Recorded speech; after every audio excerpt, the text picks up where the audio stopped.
It took me 3 hours to eat a 12-inch pizza. 4 hours burying the cat. 4 hours to bury a cat? Yes, it wouldn't keep still. Oh, it wouldn't hold still. Oh, cold. I'm cold. And now you're cold. Yeah, are you? I am cold. Are you walking towards the light? No, that was earlier this morning because of how you have the curtains set in this house. The light was right in it's like my eyes. Right, because it's how I set the curtains 4 years ago. Got it. Many years ago. Many. Yeah. All right. Oh, maybe we should welcome the listeners before we get into this, eh? Yeah, sure. Go ahead. I'm not stopping you. Welcome again to another episode. Gosh. Welcome again. It's my goiter. It's a Noida episode. Welcome again to another episode of Drake and the Maestro. Almost relevant and now without an appendix. Now with X31 added. You want to tell the listeners? Well, as the listeners left off last week, you weren't feeling so great, and we didn't know. You didn't know why. You just thought it was like a long day or whatever.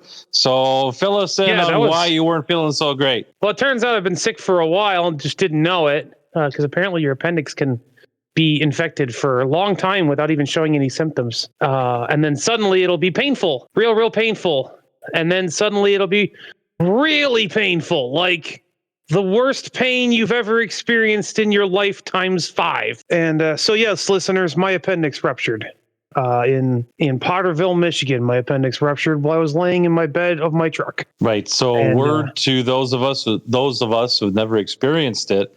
I guess if when you get a massive pain there down in the abdominal area, and it's your entire lower take your belly button and then just have the pain radiate around your entire lower abdomen all at once.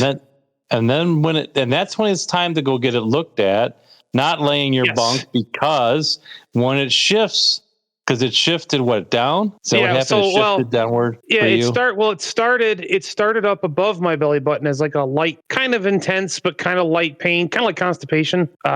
Listeners, we're going to use some adult words here because it's the medical term for it. All right, medical terminology alert. Medical terminology alert. Nerd alert. Get all your children in the room for medical terminology. Oh, right, out of the room, in the room. I don't know what part of the room do they need to be in. It's hard to get the room direction right, really.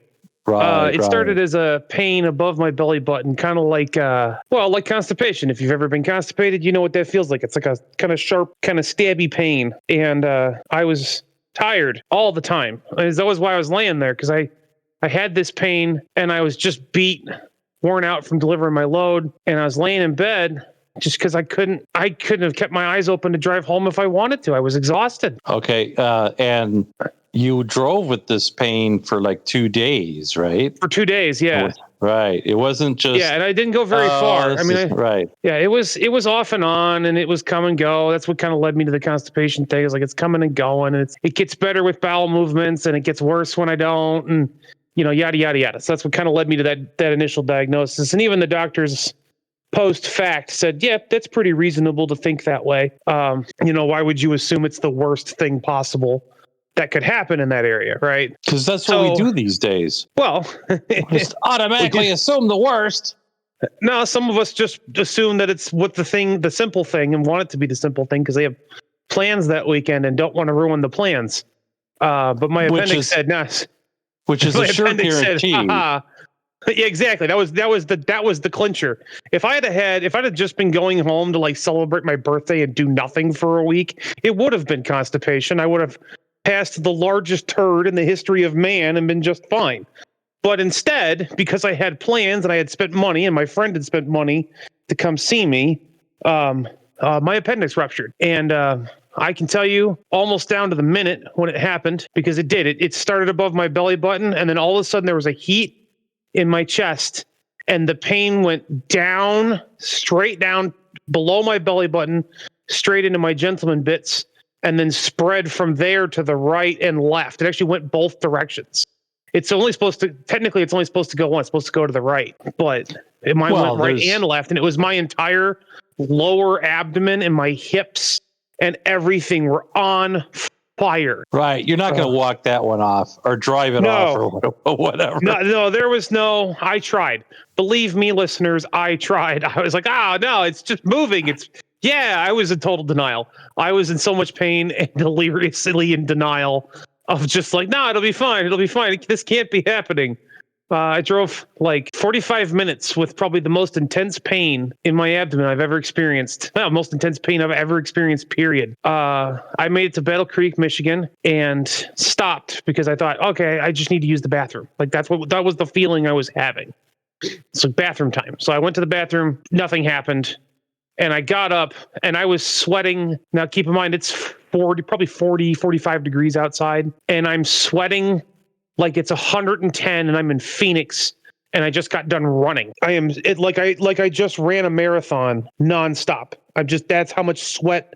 And all I did was walk from the bathroom to the front counter. And that was when I made the decision, like, I need to go to the hospital and I need to go like as soon as possible. Right. Because this isn't normal. This isn't something I can just tough out and walk off. This is a problem. It's a big problem. Right. So unfortunately, they were able to deal with it laparoscopically rather than doing a full that's what I was going to say. Cut to about 7 hours later, because that was about 10 o'clock in the morning when I called the ambulance. And about 7 hours later, I was in laparoscopic surgery having my appendix removed and the associated fluids vacuumed out of my body. The goo. Yeah. The goo. Yes. Not going to use the other word because it makes some people upset. They don't like that word. The secret sauce. Yeah. The secret sauce my appendix decided to release had to be vacuumed out, and I think I'm in the clear now as far as the so the other danger of that happening is you have like a 50-50 chance of getting a cyst when there's that much. So my appendix decided that I needed to be stuffed with secret sauce, and because that was actually causing me to bloat. Like it was pumping me by the end there. It was really pumping me full of go juice there. So was the hospital. They were giving me lots of morphine to keep the pain down and to keep me docile. And so I had like a 50-50 chance of a week or so after surgery of developing a cyst in my lower right abdomen that'll mimic the same pain as my appendix. Right. It's not it's not lethal. It's just really painful. Because they can't get all the secret sauce out. So sometimes. Yeah, he said they got body like can't fight it. Yeah, the body can fight it and it can digest it and get rid of it. It can move it into your bloodstream and move it out, which is part of what I've been getting rid of for the last few days, last week or so.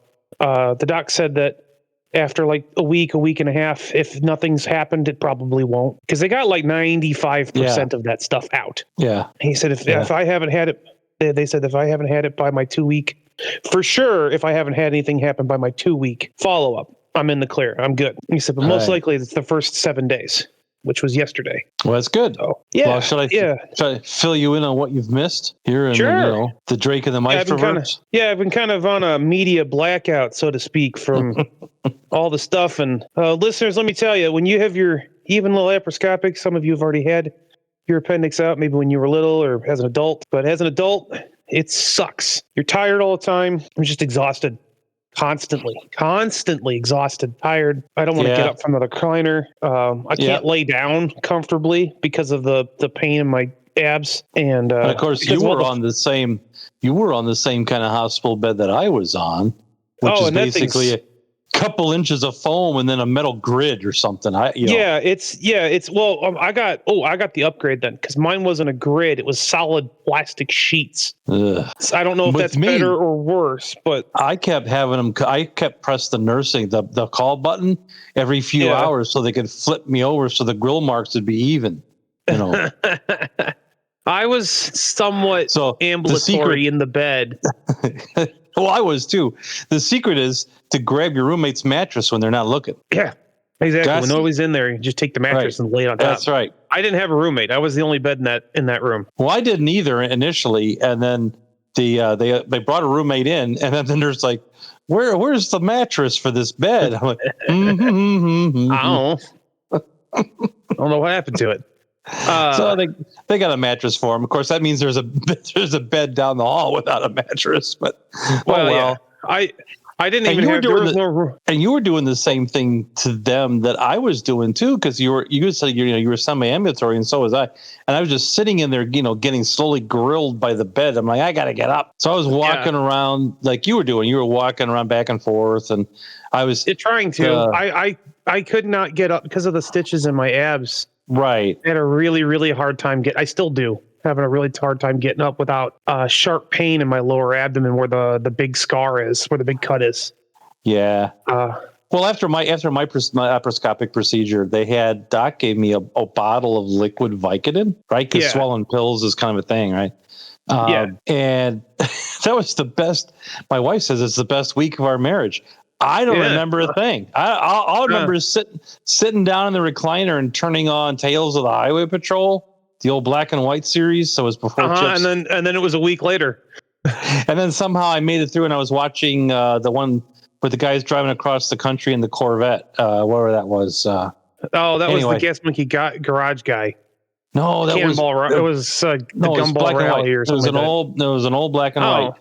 And they're wearing like Fonzie jackets and stuff, and there's just two guys, two teenagers out for kicks or whatever, and they're driving. That's a real obscure one you got there. No, it was a really popular show in its day, and I don't remember the name of it.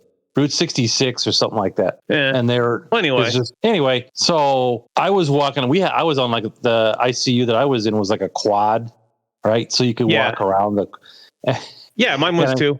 And I'm on a portable heart monitor, and I'm getting up out of the bed, and I'm grabbing the IV thing, and I'm just walking, I'm doing laps. And I happen to be going by the nurse's station, and they're like, wow, what's going on with that patient? And they're looking, and the monitor's like, and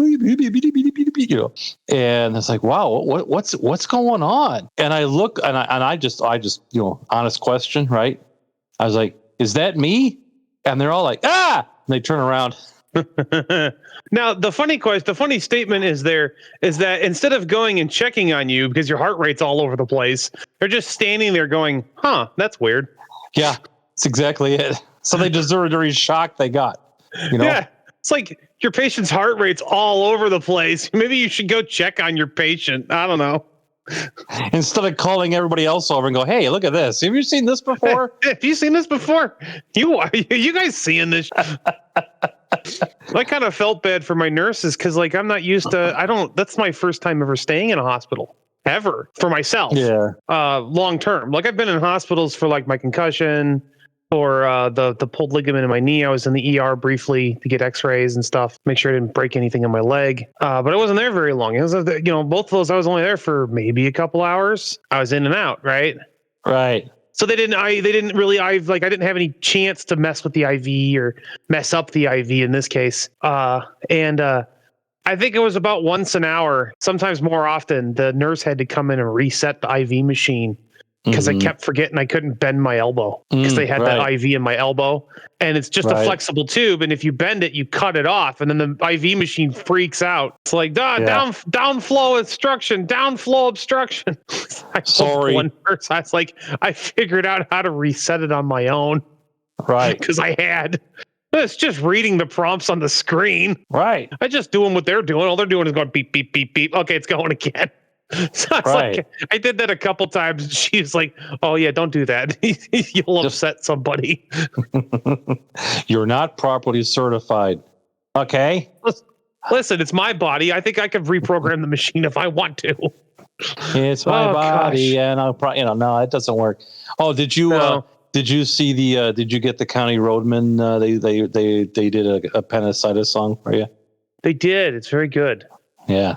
I'll drop a chorus in here so the listeners can hear part of it. Yeah, so listeners can hear it, yeah. Get me there. Clock's ticking fast and don't care at all.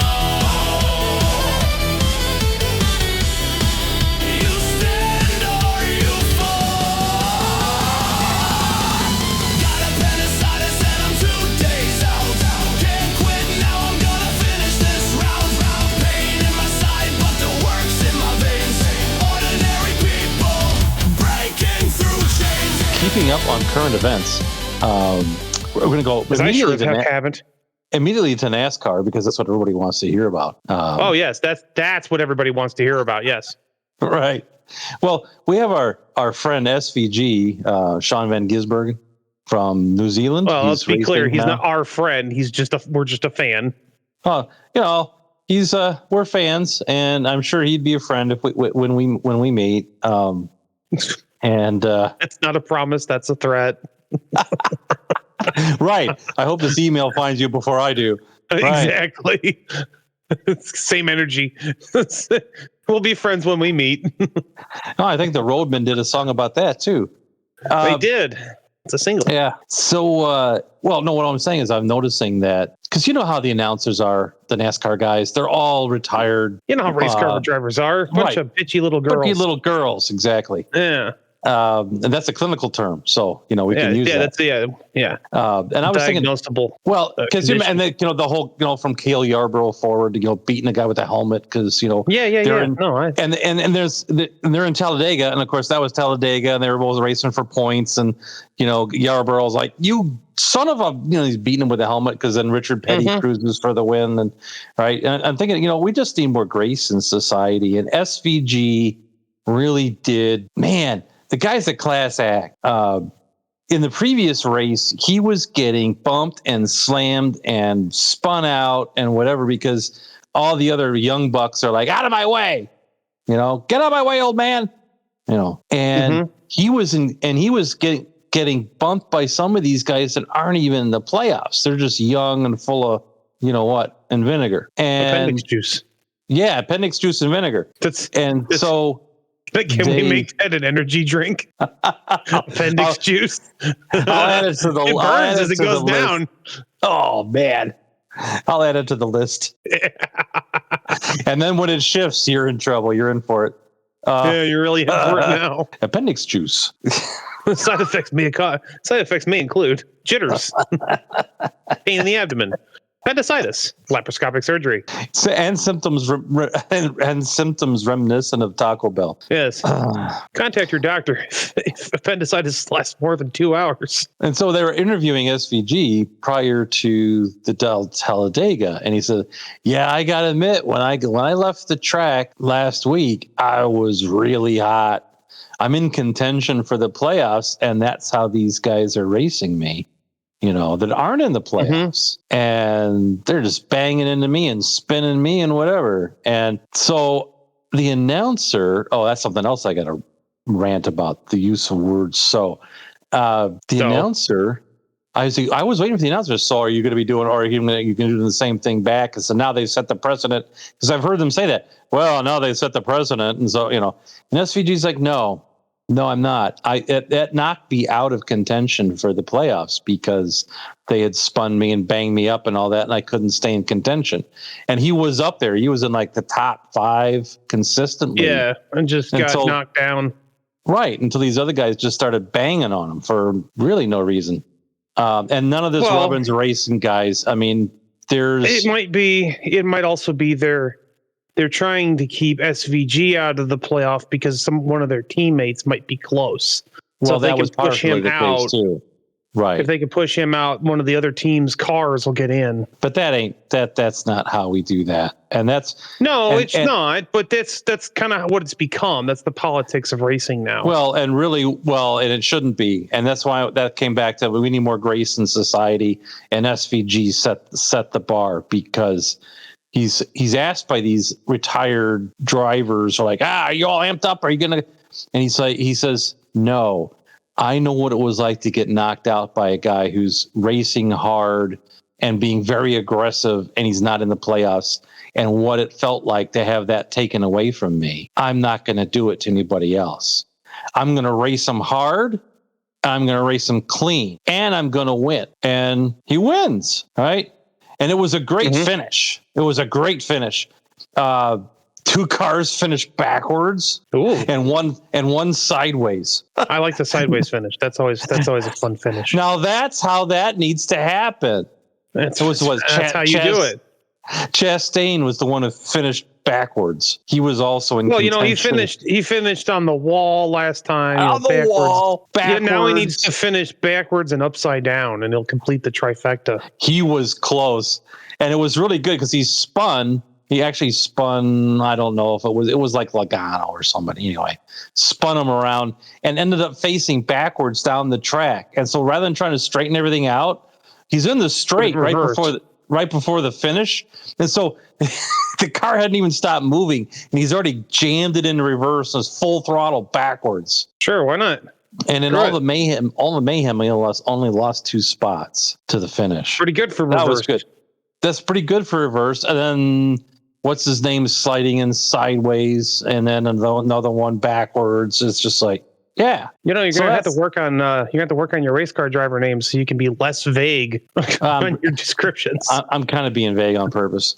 You're being vague for races that are probably a couple weeks old now. Yeah, about a week old or 2 weeks old. Yeah, they have no relevance anymore. All right, so no more. Well, that's us, almost relevant. Yeah. And another almost relevant thing I learned was you learned things.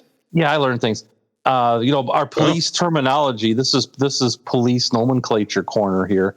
I learned something and about fell off my chair laughing so hard. Daytona police come on, respond to the beach, and they're wrestling around with a subject on the beach who's probably been in the water or might be sweaty, so he's all coated with sand. And one truck cop turns to the other cop, and he says, "You want to help me with this sugar cookie?" That's a good one. I like that.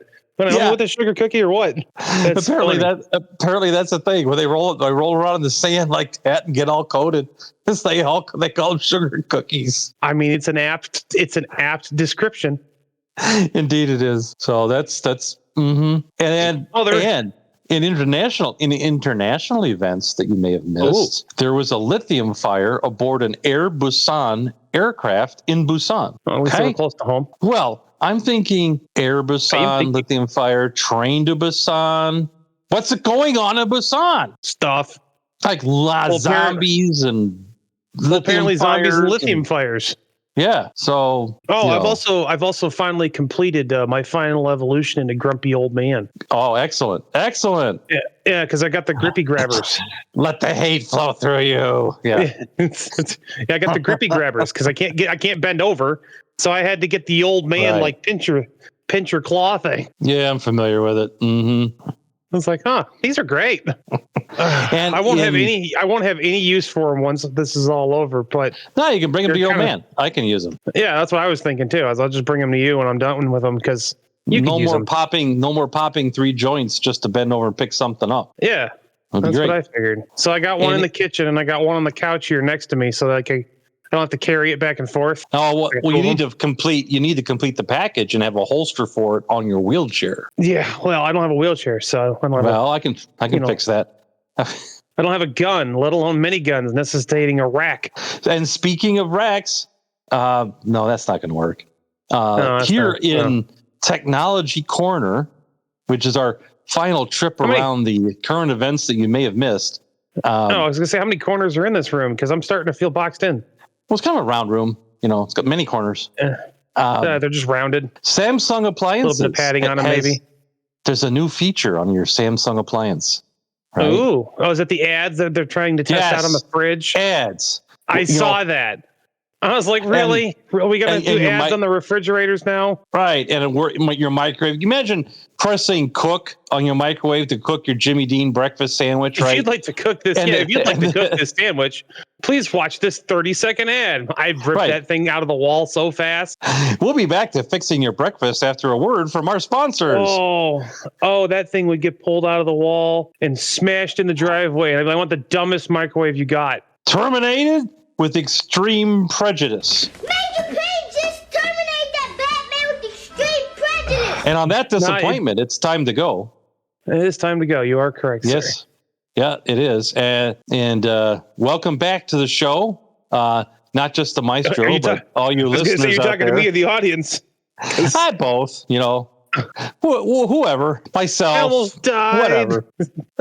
Yeah, we almost had to end the show permanently. Yeah, we just go into reruns, Yeah. We got enough material. You could probably get a large language learning model to emulate us.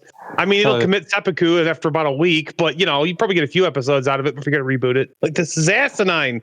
I've never worked with such drivel. Sign me up. Yeah. Well, if you need to contact us, you can reach us at DrakeAndMaestro@outlook.com. That's DrakeAndMaestro@outlook.com. Yeah, and while I was in the hospital, I finally got back into the Twitter. I had nothing but time. Oh, so you can reach us on X at DrakeAndMaestro. Yeah. On X. So, be sure to, we might even put some, who knows what we're going to do with the thing. I don't know. I'll have to turn it over to the Drake there, because I'm real bad about managing it. Tune in next week when the Maestro says... I got nothing. That's it. I can't think straight. It only hurts when I laugh. Thanks for listening, and adios. Adios. Arrivederci. Hasta la vista. Adios. Adios, muchachos, caballeros. Will you get out of here? It's the fastest 30 minutes in media. I've been trying not to fall asleep the entire time. Oh, great. Oh, put that out there. Oh, man. It's not the podcast. It's not because it's boring. I'm just tired. Any kind of activity. It's all the OxyContin I've been taking. I'm fine. That's right. It's not the podcast. It's all the drugs I'm on. It wear me out. Ah, yes. I'm taking horse pill-sized ibuprofen. They're trying to, because they're trying to dose an elephant. Well, they kind of are, aren't they? Yeah, I mean, realistically, yes. Yeah, I mean, Oh, they put me on the fish. They did put me on the fish scale at the hospital, so I actually do know what I weigh. Well, we don't know what. Yeah. Well, it's just nice to put a number on it. It's nice to put was it a shocking realization? No, actually, well, not in a bad way. It was less than I thought. I was rounding up. I was rounding up 12 pounds.